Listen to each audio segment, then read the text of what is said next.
Olá pessoal, aqui é a Fernanda do Prazer da Literatura e hoje nós vamos falar sobre o livro Paris no século XX do Júlio Verne.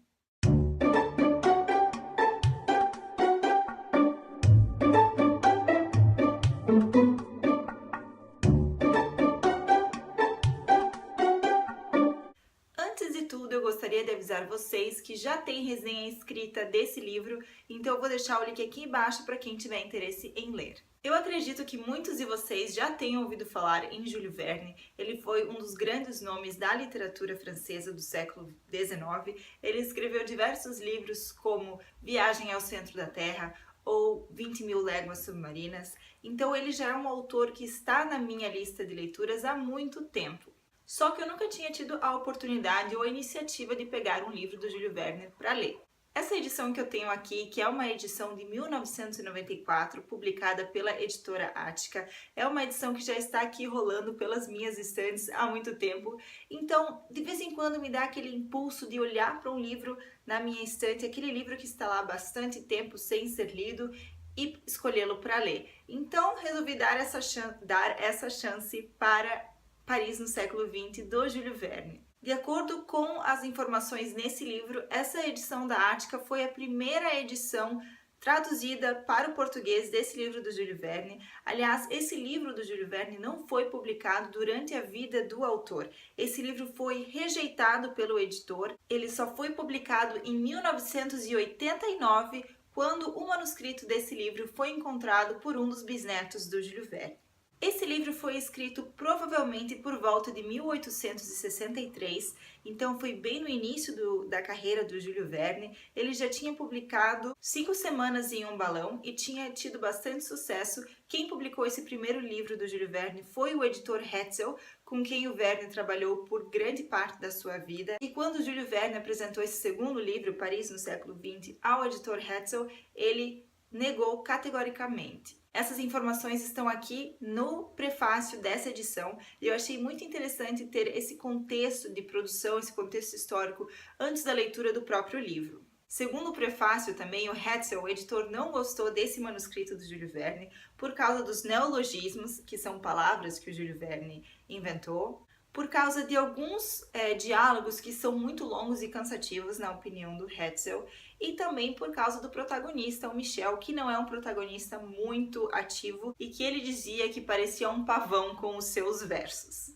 Eu confesso então que a minha leitura desse livro já foi influenciada por essa opinião do Hetzel e eu fiquei muito curiosa para saber, então, para ler esse livro do grande Júlio Verne que havia sido negado, havia sido recusado pelo editor na época da sua escrita. Segundo o editor, o Hetzel, ele escreveu o seguinte em uma carta para o Júlio Verne: "Estou desolado por ter que lhe escrever o que estou escrevendo. Eu consideraria um desastre para seu nome a publicação do seu trabalho." Então, me aguçou a curiosidade ainda mais. De uma maneira geral, essa história, Paris no século XX, é a história do Michel, o nosso protagonista, que vive nessa Paris de 1960, nessa Paris do século XX. Como nós sabemos, o Júlio Verne viveu em 1800 e pouco e ele escreveu esse livro em 1860. Então ele imaginou esse futuro distópico de Paris 100 anos depois, como seria a cidade em que ele vivia 100 anos depois. E essa maneira com a qual ele imaginou essa Paris do futuro é bem pessimista.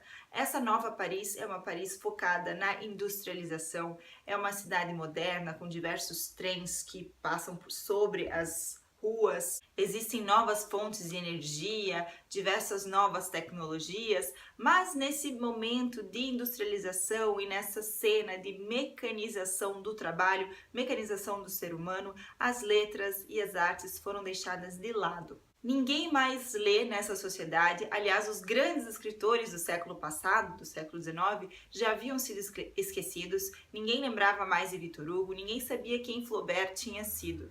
E nessa sociedade vive então o Michel, que é um jovem sonhador. Ele é órfão de pais e vive com o tio, que é um empresário. Ele é o diretor da Sociedade das Catacumbas de Paris e o tio então tenta fazer o sobrinho se adequar, se moldar a esse novo estilo de sociedade. Mas o sobrinho gosta de ler, ele gosta de poesia, gosta de escrever versos e ele não encontra o seu lugar nessa sociedade.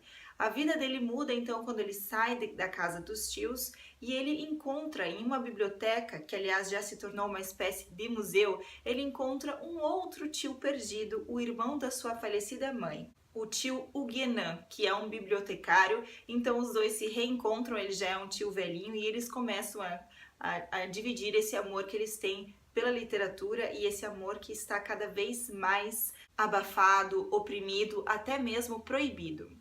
O Michel ele tem uma nova fagulha de vida, uma nova esperança de viver quando ele reencontra esse tio, e esse tio também combina um reencontro do Michel com o seu professor da época da infância, o Sr. Richelieu, que tem uma filha chamada Senhorita Lucy, e o Michel e a Senhorita Lucy acabam se apaixonando, e esse grupinho então de 4 pessoas, o Michel, o seu tio, o seu ex-professor e a filha do professor, formam um grupo de resistência a essa mecanização do ser humano. É claro, fica evidente aí a crítica do Júlio Verne à industrialização no século XIX, a modernização e as consequências dessa modernização no campo das artes, essa desvalorização das letras e dos artistas. Para vocês terem uma ideia de como essa Paris foi descrita por Verne, tem um orador em uma cena no romance em que ele elogia o presente em detrimento do passado. Ele diz o seguinte,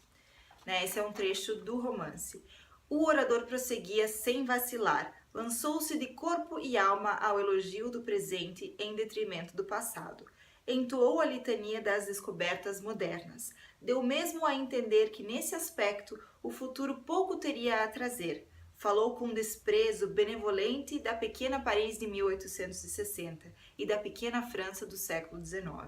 Enumerou com profusão de epítetos as benfeitorias de seu tempo, as comunicações rápidas entre os diversos pontos da capital, as locomotivas cruzando o asfalto dos bulevares, a força motriz distribuída a domicílio, o ácido carbônico desbancando o vapor à água e, finalmente, o oceano, o próprio oceano, lavando com suas vagas as praias de Grenelle. Foi sublime, lírico, ditirâmbico, em suma, perfeitamente insuportável e injusto, esquecendo-se de que as maravilhas do século XX já estavam presentes nos projetos do século XIX. Ele é um narrador irônico, ele elogia essas inovações, a modernidade do presente, mas de uma forma que nos leva a refletir se essas mudanças são realmente para o melhor ou para o pior. Eu confesso que eu achei interessante esse livro sobre os pensamentos do jovem Júlio Verne com relação ao futuro e comparar a Paris de 1960 que o Júlio Verne imaginou com a Paris de 1960 que nós conhecemos através da história. Eu acho bem interessante as ideias de inovações e modernidade que ele pensou, mas de maneira geral o livro é bastante lento, não me cativou. Tive dificuldade em manter o passo até terminar a leitura. E assim como Hetz, eu não quero me apropriar da opinião dele, das opiniões dele, mas eu também percebi que eu não tive uma identificação com o protagonista, com o Michel. Achei ele alguns diálogos forçados e aquele grupinho de resistência um tanto forçado, enraizado no passado, sem dar uma chance às inovações do futuro. Nem todo progresso é prejudicial. Achei que ficou muito dicotômico, né? O bem e o mal, as letras e o progresso, o passado e o presente. Mas, enfim, foi uma leitura interessante, mas espero conhecer mais da obra do Júlio Verne. Quero ler as famosas aventuras e livros de viagem que me interessam bastante. Esse foi meu primeiro contato com o Júlio Verne. Mas, como eu já comentei com vocês, esse foi um livro que não foi publicado durante a vida do autor, então nós nem sabemos se ele de fato queria que esse livro chegasse às livrarias. Se você tem interesse em saber como Júlio Verne imaginava essa Paris pessimista e industrializada, esse será um livro interessante para você. Espero que vocês tenham gostado desse vídeo. Se vocês gostaram do vídeo, não se esqueçam de dar um curtir. Se ainda não são inscritos no canal, não deixem de se inscrever. Uma ótima semana a todos e, é claro, ótimas leituras!